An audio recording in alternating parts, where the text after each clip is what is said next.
चलिए सर। नमस्कार मित्रों, एक बार फिर आप सभी का सिलेक्शन पॉइंट प्रयाग में बहुत बहुत स्वागत है। मित्रों, आज हम लोग यूपी बीएड 9/8/2020 को जो पेपर हुए हैं उसके बारे में डिस्कस करेंगे और काफ़ी बच्चों ने क्वेश्चन दिया है, तो हम लोग इसके बारे में आज देखते हैं कि इसका उत्तर क्या होगा। देखिए, ये क्वेश्चन है आपका, ए ने एक साइकिल बी को 20% लाभ पर बेचा और बी ने सी को 25% लाभ पर बेचा। यदि सी ने 1500 रुपये का भुगतान किया तो ए ने साइकिल कितने रुपए में खरीदा। देखो, यहाँ पर जो प्रोसेस है ये ए है और उसके बाद क्या है, बी है और सी है। क्या बोला है, ए ने एक साइकिल बी को कितने परसेंट लाभ पे, 20% लाभ पे है, और बी ने क्या किया है, सी को 25% लाभ पे दिया गया है। ये दिया गया, दोनों कंडीशन में फ़ायदा हो रहा है।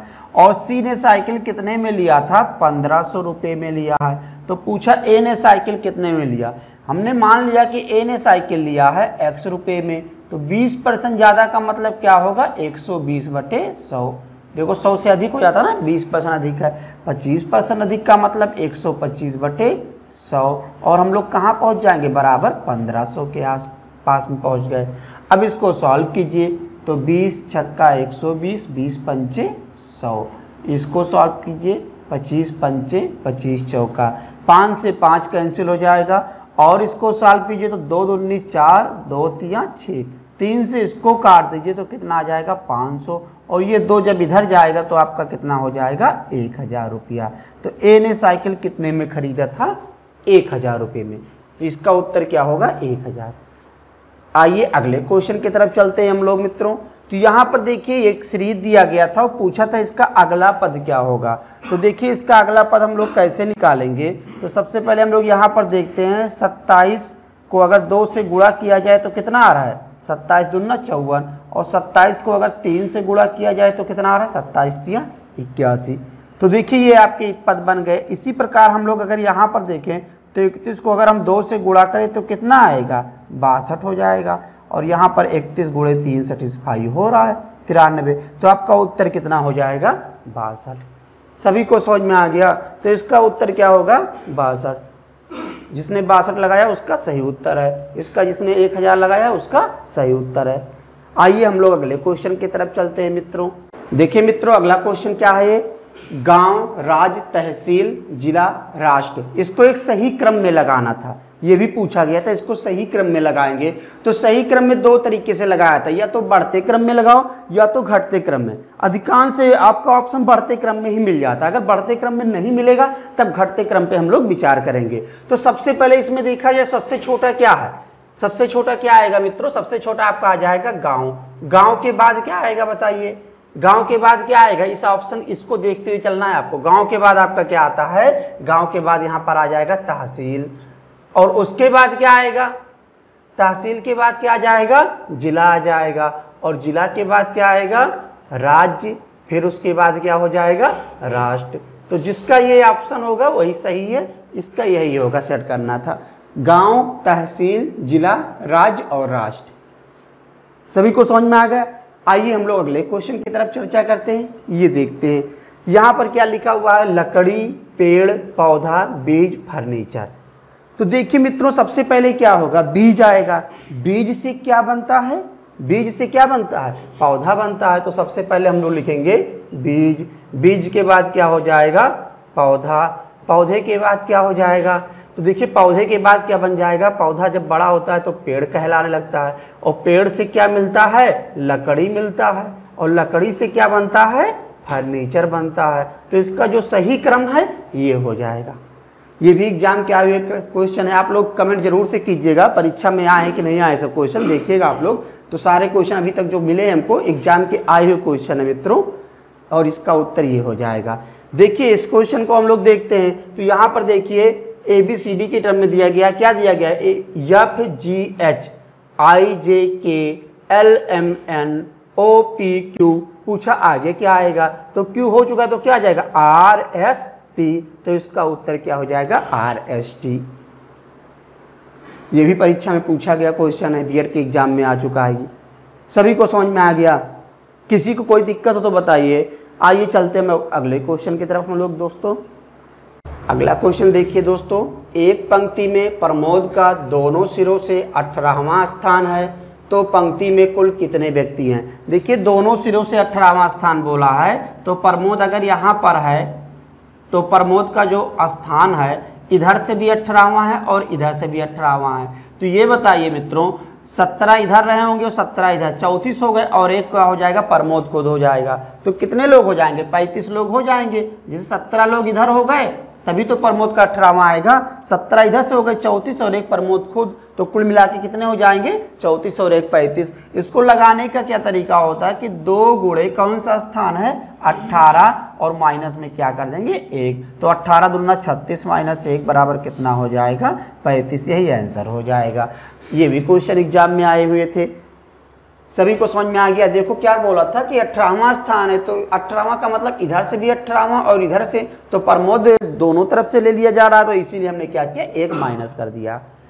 आइए अगले क्वेश्चन की तरफ देखते हैं। यदि नदी को पहाड़, पहाड़ को ट्रैक्टर, ट्रैक्टर को कार, कार को नाव, नाव को जहाज कहा जाए, तो लोग खेत किससे जोतेंगे। मित्रों अब आप ऐसे बताएं खेत किससे जोता जाता है, तो खेत हम लोग ट्रैक्टर से जोतते हैं ना, ट्रैक्टर से खेत जोता जाता है। और इसमें क्या लिखा है, इसमें लिखा गया है कि नदी को पहाड़ कहा जाता है, पहाड़ को ट्रैक्टर कहा जाता है। तो खेत अगर हम ट्रैक्टर से जोड़ते तो ट्रैक्टर को क्या कहा गया, यहाँ पर कार कहा गया है। तो खेत किससे जोतेंगे, कार से जोतेंगे। तो इसका उत्तर क्या हो जाएगा कार, क्योंकि ट्रैक्टर को क्या कहा गया है, कार कहा गया है। सभी को समझ में आ गया, किसी को कोई प्रॉब्लम तो बताइए। आइए अगले क्वेश्चन की तरफ चलते हैं हम लोग।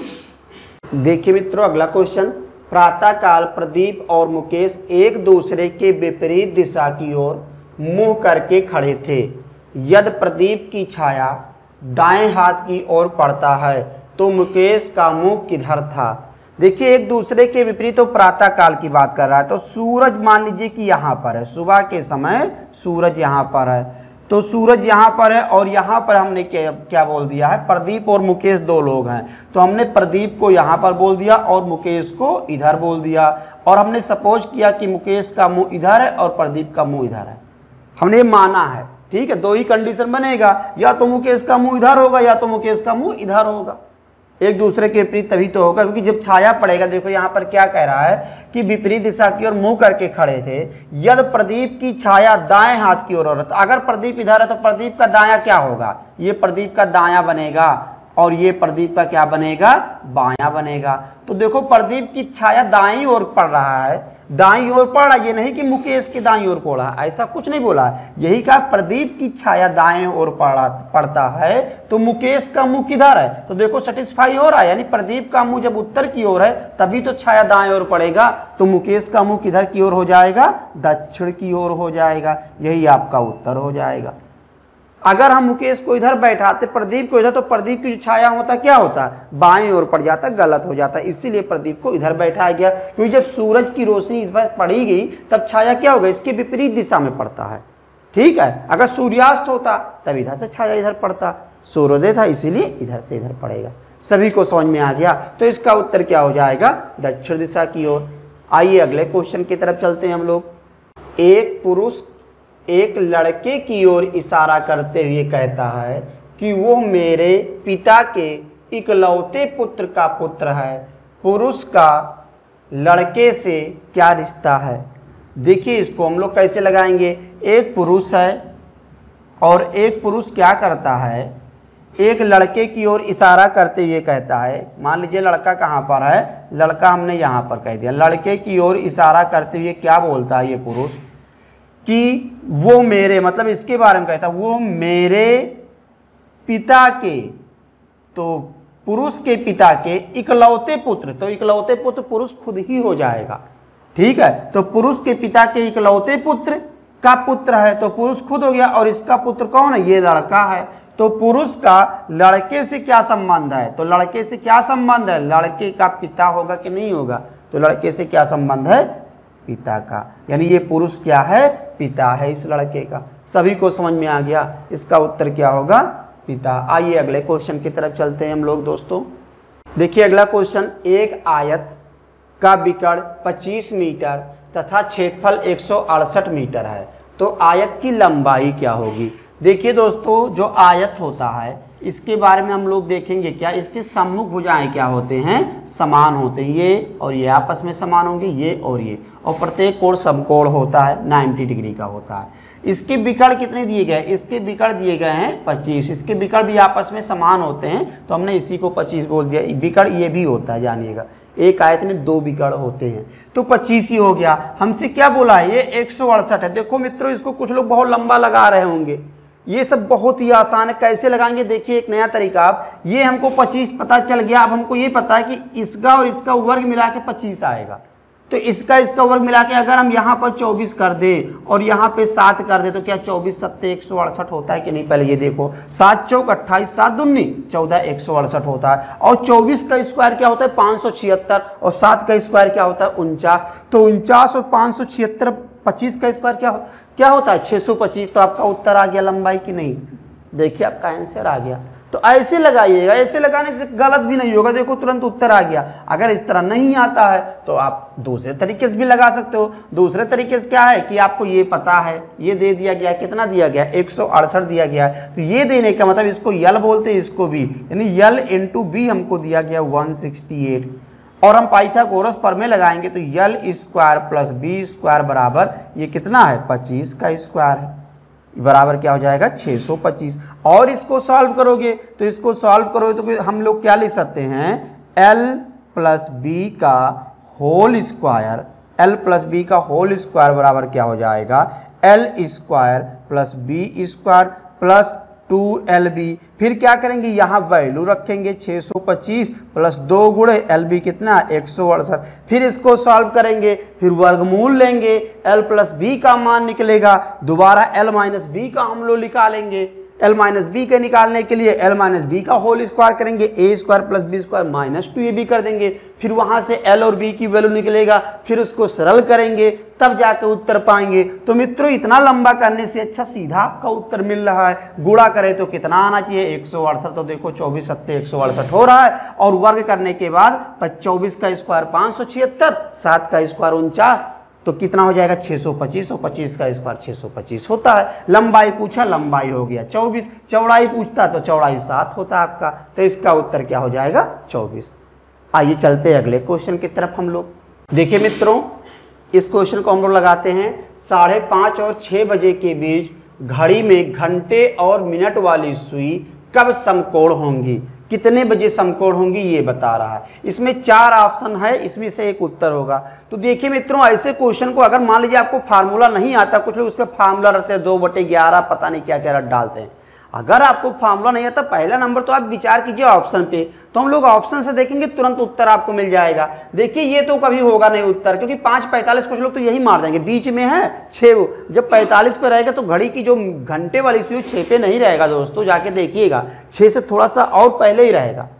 समझ में आएगी नहीं, तो ये तो उत्तर होगा नहीं। अब बात करते हैं सर इसमें से कौन सा होगा। तो 11×33 के 3, 11×33 के 3, 3 और 2 5 आ जाएगा, 0 आना चाहिए। 0 जहां आएगा वही उत्तर होगा, गलत हो गया। यहां पे देखो 11×33 के 3, 3 और 7 10, यही हो गया आपका उत्तर, लगाने की जरूरत ही नहीं है। तो ये देखिएगा, बिना किसी फार्मूले का आपका उत्तर आ जाएगा, मिल जाता है। 99% आपका ये जाएगा। ठीक है, इसी तरह ऑप्शन आपको देगा और उत्तर मिल जाएगा। जब नहीं देगा तो हम लोग फार्मूला से निकाल लेंगे, नहीं तो बाकी तो सीधा उत्तर निकल ही आ रहा, तब भी फार्मूला से नहीं निकालेंगे। ऐसा ऑप्शन देगा थोड़ा दूरी बना के रखेगा, ठीक है, तो भी हम लोग निकाल ले जाएंगे। देखिए ये भी आपका 0 नहीं आ रहा है, 11 0 0 और 0 में 3 जोड़ोगे 3 हो जाएगा। बस आपको क्या करना, 11×33 के 3, 3 और 7 10, 10 का मतलब 0। क्लियर हुआ ना, तो यही आपका आंसर हो गया। आइए अगले क्वेश्चन की तरफ चलते हैं दोस्तों। देखिए दोस्तों, अगला क्वेश्चन, यदि आज बुधवार है, यदि आज क्या है, बुधवार है, आज रियल में बुधवार है भी, यदि आज बुधवार है तो आने वाले रविवार के 25वें दिन बाद कौन सा दिन होगा। आने वाले रविवार के 25वें दिन बाद कौन सा दिन होगा। देखिए दोस्तों, अगर आज बुधवार है, ठीक है, ध्यान से देखिए इसको, ये हो गया बुधवार, तो बुध के बाद क्या आता है, बृहस्पति, बृहस्पति के बाद शुक्र, शुक्र के बाद शनि, और शनि के बाद क्या हो जाएगा, रवि। ये हो गया। आने वाले रविवार के 25वें दिन बोला है, 25वें दिन बाद क्या आएगा। तो तो देखिए 25 अगर ये हो गया तो हम लोग और इसको देखा जाए, थोड़ा सॉल्व करेंगे तो 26, 27, 28 और एक 29 हो जाएगा। 29 हो जाएगा, यानी यहाँ से यहाँ तक हम लोग का क्या निकल के आ जाएगा 29, और 29 को हम लोग 7 से भाग देंगे। हर क्या करेंगे 7 दिन बाद दिन रिपीट होता है, एक सप्ताह में 7 दिन होते हैं, पता नहीं पता है, तो हर 7 दिन बाद क्या होता है दिन रिपीट होता है। इसको भाग दोगे शेषफल कितना आएगा 1 आएगा, शेषफल 1 आएगा तो बुधवार में 1 जोड़ दो तो कितना उत्तर हो जाएगा बृहस्पतिवार, यही आपका उत्तर हो जाएगा। ठीक है, शेषफल 2 आता तो हम बुधवार में 2 जोड़ते, जैसे जैसे शेषफल आएगा कभी भी शेषफल 7 से हमेशा कम ही आएगा। समझ में आए, 7 तो कभी शेषफल आएगा नहीं, क्योंकि 7 से भाग चला जाएगा, तो शेषफल या तो क्या आएगा 0 आएगा या तो 1। 0 आता तो वही हो जाता जो दिन यहाँ पर था। सभी को समझ में आ गया, इसका उत्तर क्या होगा बृहस्पतिवार। आइए अगले क्वेश्चन की तरफ हम लोग चलते हैं दोस्तों। तो अगला क्वेश्चन क्या है इसको देखेंगे। यदि प्रयागराज को 28, वाराणसी को 25 कहा जाए तो लखनऊ को क्या कहा जाएगा। देखिए दोस्तों, इसको हम लोग कैसे लगाएंगे, यहाँ पर थोड़ा सा हम लोग समझते हैं। हम लोग देखेंगे अगर इसमें हम नंबरिंग करेंगे तो बहुत काफ़ी ज़्यादा निकल जाएगा। देखिए काफ़ी नंबर यहाँ P है, R है, A है, Y है, तो इसको नंबरिंग से नहीं लगाएंगे, हम लोग इसको काउंट करेंगे। 1 2 3 4 5 6 7 8 9 है। तो 9 को हम लोगों ने क्या समझा, 9 को हम लोगों ने समझा 28। तो यहां देखो 1 2 3 4 5 6 7 8, तो 8 को यहां पर इसने क्या बोला है 25 कहा है। 9 को 28, 8 को 25, तो 7 को पूछा है। देखो 1 2 3 4 5 6 7, 7 क्या होगा, 7 लेटर ने यहाँ पर 7 अक्षर है, यहाँ पर 8 अक्षर है, यहाँ पर 9 अक्षर है। 9 अक्षर है तो 28 बोल दिया गया, 8 अक्षर है तो 25 बोला, 7 अक्षर है तो कितना होगा, तो इसमें से कितना माइनस कर दो, 3 माइनस करो 25 आ रहा, इसमें से 3 माइनस करो क्या आ जाएगा, तो 22 ही आपका उत्तर हो गया। ठीक है, देखिए 3 3 का सीक्वेंस बन गया। अगर इस तरह नहीं निकालना है तो भी आप देख सकते हो, कैसे निकालोगे तब, तो हम लोग लिखेंगे 9 गुणे 3 माइनस प्लस 1, 9 तो 27 और 1 28 मिल जाएगा। 9 अक्षर थे और उसके बाद 8 अक्षर है तो 8 गुणे 3 प्लस 1 बराबर 25 मिल जाएगा। देखो इसमें 8 थे तो 8 थे 24 से 25, और इसमें 7 अक्षर है तो 7 गुणे 3 प्लस 1 बराबर 22। ऐसे भी आपका आ जा रहा है सीक्वेंस, तो चाहे जैसे लगाइए आपका उत्तर आ जा रहा है। ये बहुत ही आसान हो जा रहा है। आइए चलते हैं अगले क्वेश्चन की तरफ हम लोग दोस्तों। देखिए मित्रों, ये क्वेश्चन 2, 10, 45, 231 और आगे डैश लगा दिया, पूछा अगला पद क्या होगा, तो इसको बताना यहाँ पर क्या आएगा। तो इसको देखिए हम लोग कैसे लगाएंगे, थोड़ा समझते हैं। देखो 2 के बाद 10 गया, यानी बहुत ज़्यादा बढ़ रहा है ना, 10 के बाद 45 यहाँ भी ज़्यादा बढ़ रहा है, यानी कहीं ना कहीं मल्टीप्लिकेशन आ रहा होगा, मल्टीप्लिकेशन आ रहा होगा। तो हम लोग करेंगे क्या, इसको देखिए, अगर हम इसको करना चाहें तो क्या लिख सकते हैं। इसमें अगर हम यहाँ से यहाँ जाएँ तो क्या लिख दे, देखिए दोस्तों 2 गुणे क्या लिख देने जा रहे हैं यहाँ पर, 2 गुणे 3 और प्लस में 4, तो 2 3 6 4 10 हो जाएगा। आगे चलो चलते देखते हैं। यहाँ पर जब गुणा करेंगे तो देखो यहाँ 3 गुणा किया गया था, यहाँ पर क्या गुणा करना जा रहा है 4, और प्लस में हमने क्या कर दिया 5, तो 10 चौक 40, 5 45। और आगे चलते हैं, तो आगे जब चलेंगे तो यहाँ पर देखिए क्या आ जाएगा, गुणे 5 और प्लस में 6। देखो 3 4 5 गुणा करते जा रहे हैं, 4 5 6 बढ़ाते जा रहे हैं, तो 45 पंचे 225 और 6 231। और आगे चलते हैं दोस्तों, तो गुणे में 6 प्लस में 7। अब देखिए हमारा इकाई का अंक अलग अलग है, तो गुणा मत करना, कुछ लोग इसको गुणा करके मार चेक कर रहे हैं। ऐसे देखिए 6 कम 6 और 7 13, इकाई के स्थान पे कहीं 3 है, वही उत्तर लगाने की जरूरत ही नहीं है। तो ये सब तरीका भी जानिए दोस्तों, थोड़ा सा आपके अंदर कॉन्फिडेंस आएगा। देखिए गुणा करके भी देख सकते हो, 7 6 कम 6 और 6 3 18 के 8 और 6 दूनी 12 1 13 और प्लस में 7 बराबर 1393। तो गुणा करोगे तो भी उत्तर यही पाओगे, और नहीं कर रहे हो तो भी हमने सीधे उत्तर देख लिया था कि 3 था, यही आंसर हो गया। बस क्या करना था, 6 कम 6 और 7 13। सभी को समझ में आ गया। आइए अगले क्वेश्चन की तरफ चलते हैं दोस्तों हम लोग। देखिए दोस्तों, तोता का जो संबंध उड़ने से है वही संबंध किसका रेंगने से है। देखिए तोता क्या करता है, तोता उड़ता है ना, तो तोते का संबंध किससे बता दिया है, उड़ने से, और रेंगने का संबंध इनमें से किसका होगा। देखो इसमें से कौन सा रेंगता है, पहले आप ये देखिए कौन सा रेंगता है। ये तो कूदता है, ये उड़ती है ना, मछली तैरती है, मगरमच्छ बचा यानी यही क्या करता है, रेंगता है। तो आपका उत्तर यही आ जाएगा। दोस्तों आप लोग अगर चैनल को सब्सक्राइब नहीं किए हैं तो सब्सक्राइब कर लीजिए। एक नया मुहिम हम चलाने जा रहे हैं, उसमें जो बच्चे क्वेश्चन भेजेंगे व्हाट्सएप के माध्यम से, नंबर आपको दे देंगे, तो उनके प्रॉब्लम को बताया जाएगा। ठीक है, आप लोगों के क्वेश्चन के प्रॉब्लम को हम बताएंगे। आप लोग घर पे रह के तैयारी कर रहे हो, काफ़ी बच्चे कॉल किए सर प्रॉब्लम होती, क्या करें इसके लिए। तो आप लोग अपना एक क्वेश्चन, एक दिन में सिर्फ एक क्वेश्चन या 2 क्वेश्चन ही आप भेज सकते हो और आपके क्वेश्चन का प्रॉब्लम दिया जाएगा। ठीक है, तो आप लोग घर पे रह के पढ़ाई कीजिए और सब लोग अपना, जो लोग चैनल नहीं सब्सक्राइब कर पाए हैं वो लोग पहले चैनल सब्सक्राइब कर लें, पहले हमारे साथ जुड़ें एक बार, और जुड़ने के बाद आप लोग देखिए कैसा लग रहा है। अगर अच्छा लग रहा है तो आप लोग साथ में बने रहिएगा, नहीं अच्छा लग रहा है तो कोई बात नहीं दोस्तों। ठीक है, बताइएगा क्या कमी है, उसमें सुधार किया जाएगा। आइए चलते हम लोग आगे अगले क्वेश्चन की तरफ। देखिए दोस्तों, ये क्वेश्चन भी आपका पूछा गया क्वेश्चन है, विषम पद या शब्द बताइए, इसमें से कौन सा ऐसा है जो विषम शब्द है। देखिए इसमें कुछ शब्द दिए गए, दूध, दही, घी, मक्खन दिए गए हैं, तो इसमें विषम क्या होगा इसको बताना है। आप लोग बताइए क्या होगा, कमेंट कीजिए। इसका विषम पद बताइए कौन सा हो, विषम शब्द कौन सा होगा या पद बताइए। बहुत लोग मक्खन लगा रहे हैं।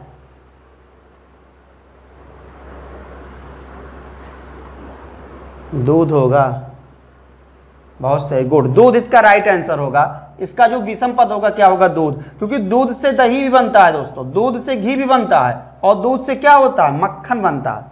तो ये समान है, ये सब किससे बनते हैं, दूध से, तो दूध एक अलग पद हो जाएगा, शब्द हो जाएगा। समझ में आया कि नहीं, यानी दूध से इन तीनों चीज़ों को बनाया जा सकता है, तो इसके लिए ये क्या हो जाएगा, अलग हो जाएगा। तो इसका उत्तर क्या हो जाएगा, विषम में दूध आ जाएगा।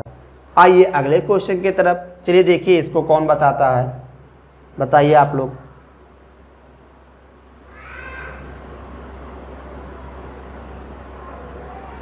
कुम्हार, मिस्त्री, सब आ जाएगा ना।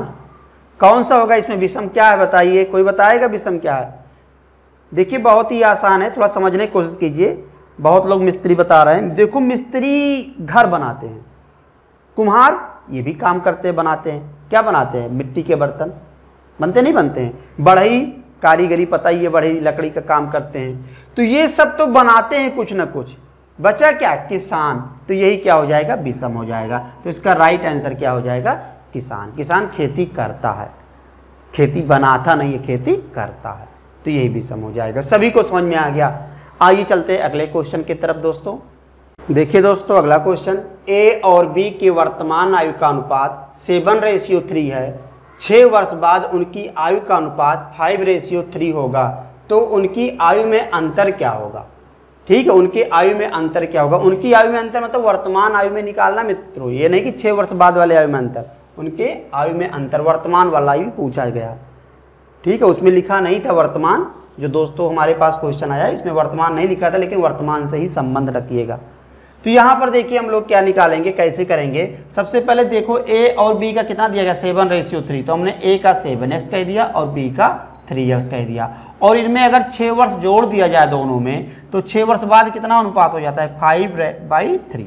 अब क्या करेंगे मित्रों, क्रॉस मल्टीप्लाई। तो क्रॉस मल्टीप्लाई जब तिर्यक गुणा करेंगे, ये यहाँ जाएगा, ये यहाँ, तो ये कितना आ जाएगा, 7×21x + 18 और बराबर इधर जब आएगा तो 15x + 30। और साल कीजिए, इसको जब इधर ले जाएंगे तो 21x से 15x माइनस हो जाएगा, 6x और 30 में से 18 माइनस कर देंगे तो क्या आ जाएगा, 12। x देखो 6x बराबर 12, तो x बराबर क्या हो जाएगा, 2। x बराबर 2 आ गया। और यहाँ पर हमको कितना पता है, ये 7 दूनी 14 हो जाएगा, 7 × 2 बराबर 14। और यहाँ पर 3 × 2 बराबर कितना हो जाएगा, 6। इनके बीच का अंतर कितना आएगा, तो 8, क्योंकि ये वर्तमान आयु था। x बराबर हमारा कितना आया है, 2, तो 7 दूनी 14, 3 दूनी 6, 14 से 6 घटाओगे तो क्या हो जाएगा, 8, और अंतर पूछा था, तो इसका उत्तर क्या हो जाएगा दोस्तों, 8। सभी को समझ में आ गया। आइए अगले क्वेश्चन की तरफ चलते हैं हम लोग। देखिए दोस्तों ये भी एग्जाम का आया हुआ क्वेश्चन है, बीएड में आया हुआ क्वेश्चन है। यदि ए का अर्थ माइनस, बी का अर्थ भाग, सी का अर्थ गुणा, डी का अर्थ, सी का अर्थ प्लस है, सॉरी, डी का अर्थ गुणा, तो 30b 5a 22c 4D 10 क्या होगा। तो जहां जहां जो चीज दिया गया उसको रख लेंगे। 30 B का मतलब क्या होगा भागे 5, A का मतलब क्या हो जाएगा -22 और C का मतलब +4, D का मतलब गुणे 10। देखो जब इसको सॉल्व करोगे तो 30 भागे 5, 5 6 30, ये 6 हो जाएगा, माइनस कितना आ जाएगा 22 और 10 चौक 40, तो इधर हो जाएगा 40। ये समझ में आया। और इसको जब सॉल्व करेंगे तो 40 6 46 -22 बराबर कितना हो जाएगा। तो जब इसको और सॉल्व करेंगे तो उत्तर आपका आ जाएगा 24। देखिए दोस्तों इस टाइप का भी क्वेश्चन आया था, देख लीजिएगा क्योंकि कमेंट आया था ऐसा भी क्वेश्चन। कुछ अंक हो सकता है दूसरा दिया हो तो इसी तरीके से सॉल्व करना था। अगर आया होगा यही क्वेश्चन तो जरूर कमेंट कीजिएगा, दूसरा आया होगा तो इसी टाइप कर रहा होगा। सभी को समझ में आ गया। आइए चलते हैं अगले क्वेश्चन की तरफ। देखिए दोस्तों अगला क्वेश्चन, P R का पिता है किंतु R P का बेटा नहीं है। एक बार इसको पूरा पढ़ लीजिए। T R की बेटी है, U P की पत्नी है, Q R का भाई है, S Q का बेटा है, V Q की पत्नी है, W V का पिता है। तो पूछा क्या, इसमें 3 क्वेश्चन बने थे, पजल टाइप के थे। S की दादी कौन है, Q का ससुर कौन है, U का बेटा कौन है। चलिए दोस्तों इसको करना शुरू करते हैं। क्या बोला है, P R का पिता है। R का पिता कौन है, R का पिता है P। ये पीढ़ी की बात देखो, एक पीढ़ी से दूसरी पीढ़ी में प्रवेश कर गए। जब एक पीढ़ी से दूसरी पीढ़ी में प्रवेश करेंगे तो हम लोग ऊपर से नीचे की तरफ दिखाएंगे, ठीक है, ऊपर के से नीचे। तो देखो P क्या है, R का पिता है किंतु R P का बेटा नहीं है। अच्छा ये बताओ R P का अगर बेटा नहीं है तो क्या हो सकता है, बेटी तो बनेगा। तो बेटी को हम लोग क्या करेंगे, माइनस से, मेल को प्लस से दिखाएंगे और फीमेल को माइनस से दिखाएंगे। समझ में आया, ठीक है। तो मेल को हमने प्लस से दिखाया और फीमेल को माइनस से, यानी पुलिंग को प्लस से दिखा दिया और स्त्रीलिंग को हमने किससे दिखाया, माइनस से। अब समझ में आ गया। आगे देखिए, R P का बेटा नहीं है तो बेटी हो गई। T R की बेटी है, जो T है, T R की क्या है, बेटी है, ये हो गया। उसके बाद आगे क्या बोला है, U P की पत्नी है। P की पत्नी कौन है, तो पत्नी, पति पत्नी का संबंध इससे हमने दिखा दिया। और कौन है, U P की पत्नी हो गई। आगे क्या बोला है, Q R का भाई है। भाई का संबंध किसको बोला, Q जो है R का भाई है, तो भाई यहाँ प्लस दिखा दिया और इस तरह दिखाया, ये भाई का संबंध हो गया, ठीक है, एक ही पीढ़ी में। और ऐसा हमने दिखा दिया, ये शादीशुदा जोड़ा है, ये हो गया। आगे क्या बोला है, S Q का बेटा है। S जो है वो Q का बेटा है, तो Q का बेटा कौन है, S, यानी नीचे पीढ़ी में चला जाएगा और यहाँ पर क्या आ जाएगा, S। और किसका बेटा, Q का बेटा। उसके बाद क्या बोला है, V Q की पत्नी है। Q की पत्नी कौन है, V है, तो ये V Q की पत्नी हो गई। आगे क्या बोला, W V का पिता है। V का पिता कौन है, V का पिता कौन है, W है, ये। और ये माइनस हो जाएगा, पति पत्नी का संबंध है इसीलिए। अब देखिए मित्रों ये आपका बनके तैयार हो गया है। इसमें पूछा क्या, यश की दादी कौन है। तो यश की दादी कौन होगा ये बताइए आप, S की दादी कौन है। तो देखो ये क्या है, S का पिता और S की माँ कहाँ है, S की माँ यही तो बनेंगे। जो S की दादी कौन हो गया, S की दादी कौन बनेंगे, Q बनेगा। और यश की माँ कौन है, V है, ये तो आ गया। और यश का अगर देखा जाए तो यहाँ से देखिए, यश की जो दादी बनेगी यही तो बनेगा, क्योंकि Q का जो पिता है P है और Q की जो माँ है वो कौन है, U है। Q का पिता कौन है, P, और Q की माँ कौन है, U। क्योंकि जो U है वो P की पत्नी है और P की बेटी कौन है, R, और R का भाई कौन है, Q। तो जाहिर सी बात है जब इस पीढ़ी में जाएंगे तो यश का देखो दादी कौन है इस पीढ़ी में, ये माइनस के चिन्ह, यही तो दादी होगा। अगर यहाँ माइनस होता तो दादी ये नहीं बनती, नानी बनती, ठीक है। ये इस समय क्या बनेंगे, नाना बनेंगे। समझ में आएगी नहीं, क्योंकि मम्मी के पिता क्या होते हैं, नाना होते हैं। समझ में आया, मम्मी के पिता को क्या कहते हैं, नाना। और पिता के पिता को क्या कहते हैं, बाबा कहते हैं। पिता के माँ को क्या कहते हैं, दादी कहते हैं। तो यश की दादी कौन होंगे, यश की दादी U बनेंगे। तो इसका उत्तर क्या हो जाएगा दोस्तों, U, यश की दादी U।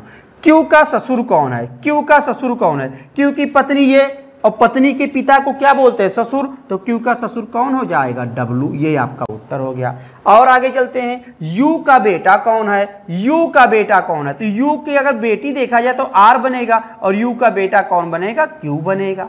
U का बेटा Q है। अगर कोई पूछे P का बेटा तो भी Q ही होगा। सभी को समझ में आ गया। तो ये आपके तीनों उत्तर निकल आए। बहुत ही आसान था, थोड़ा सा आपको समझना था बस। आइए चलते हैं दोस्तों हम लोग अगले क्वेश्चन की तरफ। अब देखिए मित्रों, अगला क्वेश्चन, किसी परीक्षा में सम्मिलित होने वाले लड़के और लड़कियों की संख्या क्रमशः 1160 और 840 है। 55% लड़के तथा 45% लड़कियां परीक्षा में पास हुए, तो कुल कितने प्रतिशत विद्यार्थी परीक्षा में फेल हुए। विद्यार्थी में देखो दोस्तों, लड़के और लड़कियां दोनों आ जाते हैं। लास्ट में पूछा क्या है, कितने % विद्यार्थी परीक्षा में फेल हुए। तो अगर हमको ये पता चल जाए कि कितने लड़के और कितने लड़कियां परीक्षा में फेल हुई हैं, तो हम लोग निकाल सकते हैं कि विद्यार्थी कितने % हैं। तो सबसे पहले फेल निकालने जा रहे हैं। 1160 और इसका कितना % पास हो रहे हैं लड़के, 55, तो फेल कितने हो रहे होंगे, 45%। प्लस 840 का लड़कियां कितना % पास हो रही है, 45, तो फेल कितनी हो रहे होंगे, 55%। और पूरे का बटे क्या कर देंगे, इन दोनों को जोड़ोगे तो कितना आएगा, 2000, गुणे में क्या कर देंगे, 100। यही हमारा क्या आ जाएगा, जो फेल विद्यार्थी हो रहे हैं उनका %। अब क्या करेंगे, इसको निकालेंगे मित्रों। तो 1160 45/100 प्लस 840 55/100 और पूरे का बटे में क्या हो जाएगा, 20। इसको कैंसिल कीजिए, 0 से 0 कट जाएगा। इसको काटते 5 दूनी 10, 5 9 45 और 2 से इसको काटो, 2 पंचे 10 और 2 अठे 16। इसको भी सॉल्व कर लेते, 0 से 0 कट जाएगा। 5 से काटिए, 11 पच्चे 55, 5 दूनी 10, 2 से काटो तो कितना हो जाएगा, 42।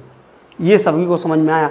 अब देखिए हम लोग इसको गुणा करेंगे, 9 8 72 के 2 और 9 पच्चे 45, 45 और 8 कितना हो जाएगा, 53।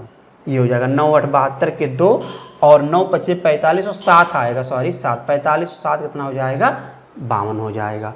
उसके बाद हम लोग क्या करेंगे, प्लस में यहाँ पर इसको सॉल्व करेंगे। 11 दूना 22, तो 11 दूना 22 के 2 और 11 चौक 44, 44 और 2 कितना हो जाएगा, 46 और पूरे का बटे में कितना आएगा मित्रों, 20। और इसको सॉल्व कीजिए तो देखिए, इसको जब और सॉल्व करेंगे तो हमारा जो निकल के आएगा, जब जोड़ेंगे इसको तो हो जाएगा 984/20। ये बराबर हो जाएगा इसको जोड़ने के बाद।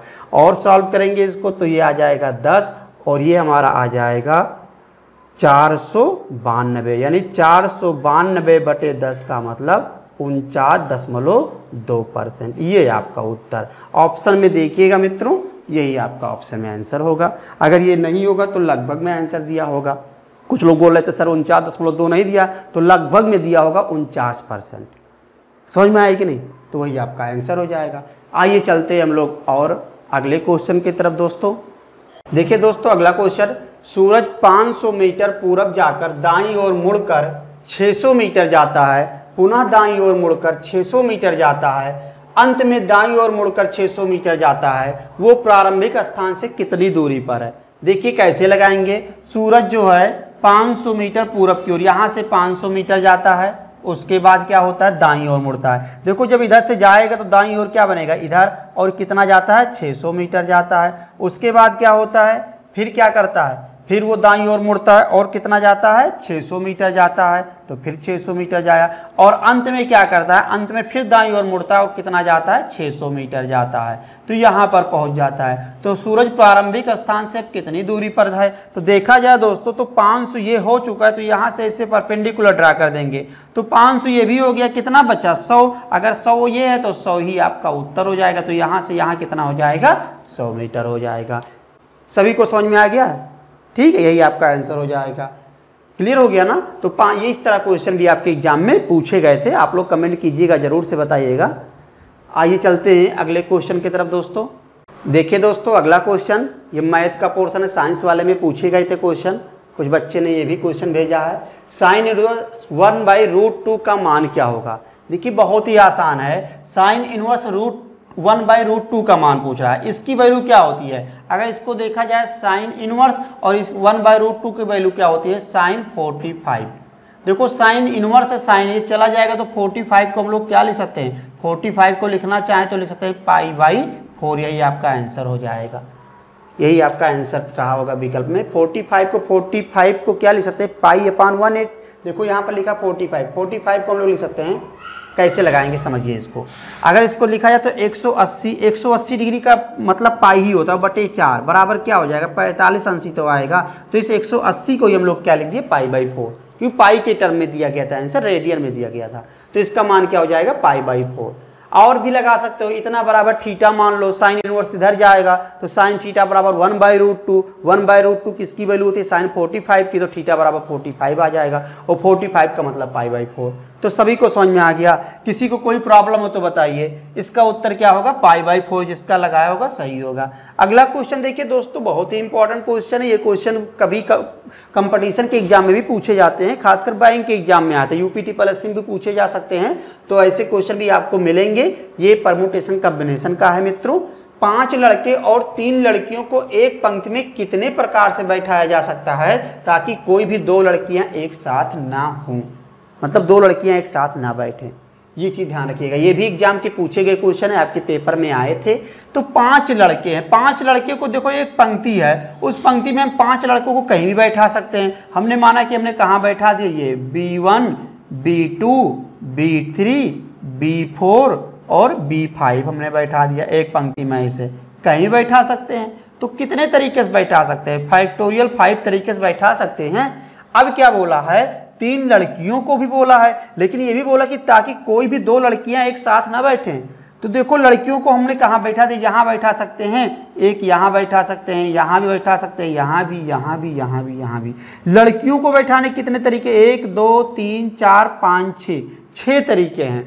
तो हम लोग 6 तरीके हैं लड़कियों को बैठाने के लिए, तो 6 में से किसी का भी चयन कर सकते हैं। तो हम लोग 6 में से कोई 3 ही तो बैठा पाएंगे। तो 6 3 कितना हो जाएगा, 3, और इनटू क्या करेंगे, फैक्टोरियल 3, क्योंकि फैक्टोरियल 3 तरीके से हम लोग इनको बैठा सकते हैं। फैक्टोरियल 3 तरीके से क्यों, क्योंकि हमारे पास 3 ही लड़कियां थी, कहीं भी 3 यहाँ बैठा देंगे 3 तरीके से। और 6C3 क्योंकि चयन किया जाएगा स्थानों का, कुल स्थान कितने, 1 2 3 4 5 6, इनमें से कहीं बैठा सकते हैं। अब देखिए मित्रों, इसको सॉल्व करेंगे, फैक्टोरियल 5 को अभी ऐसे लिखा रहने देते हैं। इसको जब सॉल्व करेंगे तो गुणे क्या आएगा, फैक्टोरियल 6 और बटे में फैक्टोरियल 3, और 6 में से 3 चला जाएगा तो इंटू फैक्टोरियल 3, और ये भी फैक्टोरियल का सिंबल ही है, तो फैक्टोरियल 3 ऐसे भी लिख सकते हो। इससे ये कट जाएगा और इसको सॉल्व करो तो ये जो 5 फैक्टोरियल है, इसका मतलब 5 गुणे 4 गुणे 3 गुणे 2, और गुणे में 6 को भी तोड़ेंगे तो 6 गुणे 4 गुणे फैक्टोरियल 3 बटे में फैक्टोरियल 3, ये इससे कट जाएगा। ये 5 चौक 20 3 60 120, और गुणे कितना आ जाएगा, 6 चौक कितना जाएगा, देखो 120, और 6 चौक कितना हो जाएगा, 24। यहाँ पर फैक्टोरियल 6 पंचे 5 भी रहेगा, तो 6 पंचे 30। यहाँ पर देखिए इसको जब सॉल्व करोगे मित्रों तो 6 पंचे 30 चौका 120, 120 गुणे 120 12 बरैयम 144, 1440 आपका आंसर हो जाएगा। ये आपका उत्तर आ जाएगा। इसको हमने सॉल्व किया, कैलकुलेशन किया, फैक्टोरियल 6 को लिखा 6 गुणे 5 गुणे 4 गुणे फैक्टोरियल 3, क्योंकि नीचे से फैक्टोरियल कट गया। सभी को समझ में आ गया, इसका उत्तर 1440 रहा होगा, वही इसका उत्तर होगा। आइए चलते हैं अगले क्वेश्चन की तरफ दोस्तों। देखिए दोस्तों, अगला क्वेश्चन, एक व्यक्ति उत्तर दिशा की ओर 10 मीटर जाता है, फिर वापस 6 मीटर आता है और फिर दाएं मुड़कर 3 मीटर चलता है। अब वो प्रारंभिक स्थान से कितनी दूरी पर है। तो देखिए उत्तर दिशा की ओर 10 मीटर गया, फिर उसके बाद क्या करता है, वापस लौट के आता है, कितना लौट के आता है, 6 मीटर। तो यहाँ से यहाँ कितना बचा होगा, 4 मीटर बचा होगा। और उसके बाद क्या करता है, फिर वो दाएं मुड़ जाता है। तो क्या करता है, दाएं मुड़ के कितना चलता है, 3 मीटर चलता है। अब पूछा प्रारंभिक स्थान से कितनी दूरी पर, तो मित्रों 5 मीटर होगा कि नहीं होगा, पाइथागोरस प्रमेय लगा देंगे। 4 का वर्ग 16, 3 का वर्ग 9, 16 9 25, 25 मतलब 5 हो जाएगा वर्गमूल। सभी को समझ में आ गया, तो इसका उत्तर 5 होगा। एक क्वेश्चन और मित्रों आया है कमेंट में, उसमें ये पूछा गया था 3 समान पासे थे, ठीक है, 3 समान पासे थे, उनको एक साथ उछाला जाता है, तो तीनों पे समान अंक आने की प्रायिकता क्या होगी, संभावना क्या होगी। तो जब 3 पासे को एक साथ उछाला जाएगा तो 6 गुणे 6 गुणे 6 ये टोटल हो जाएगा, और तीनों पे समान आने पे, तो समान आने पर 1 1 1 तीनों पा सकता है, 2 2 2 तीनों पा सकता है, 3 3 3 4 4 4 5 5 5 6 6 6, इसी प्रकार से 6 तरीके से आ सकता है कि नहीं है। तो ये इससे कट जाएगा, उत्तर कितना आ जाएगा 1/36। ये प्रोबेबिलिटी का क्वेश्चन भी आपके साइंस वाले पोर्शन में पूछे गए थे। और भी क्वेश्चन आपके पास होगा तो जरूर से भेजिएगा, और आप लोग पहले तो इस चैनल को सब्सक्राइब कर लीजिए, और एक जो मुहिम चलने जा रहा है, ठीक है, काफ़ी बच्चे भेजे 8707 49 41 04 पे आप लोग मैसेज कीजिए दोस्तों, और इस पे कोई भी क्वेश्चन आपको भेजना हो तो भेजिए। आपके क्वेश्चन को यूट्यूब के माध्यम से प्रॉब्लम सॉल्विंग चलेगा, ये यूट्यूब के चैनल पे पहली बार चलने जा रहा है, आप लोगों के क्वेश्चन को बताया जाएगा। समझ में आया कि नहीं, कोई पैसा चार्ज नहीं लिया जा रहा है, फ्री ऑफ कास्ट। इस नंबर पे आप 8707 है, सॉरी 8707 49 41 04 पे आप लोग मैसेज कीजिएगा, और आपके क्वेश्चन को रिप्लाई किया जाएगा, यूट्यूब के माध्यम से उसको सॉल्व कराया जाएगा, ठीक है। लेकिन एक साथ आप 2 क्वेश्चन से ज़्यादा नहीं भेजिएगा प्लीज़, क्योंकि बहुत सारे लोगों को देखना है। भेजने के बाद आप लोग अपना केवल एड्रेस लिखिएगा, नाम से नहीं, मतलब कहाँ से, इससे हम पता चले कि कहाँ कहाँ के लोग वीडियो को देख रहे हैं, ठीक है, किस प्रदेश से कहाँ से हो, ये जरूर से लिखिएगा आप लोग, शहर का नाम।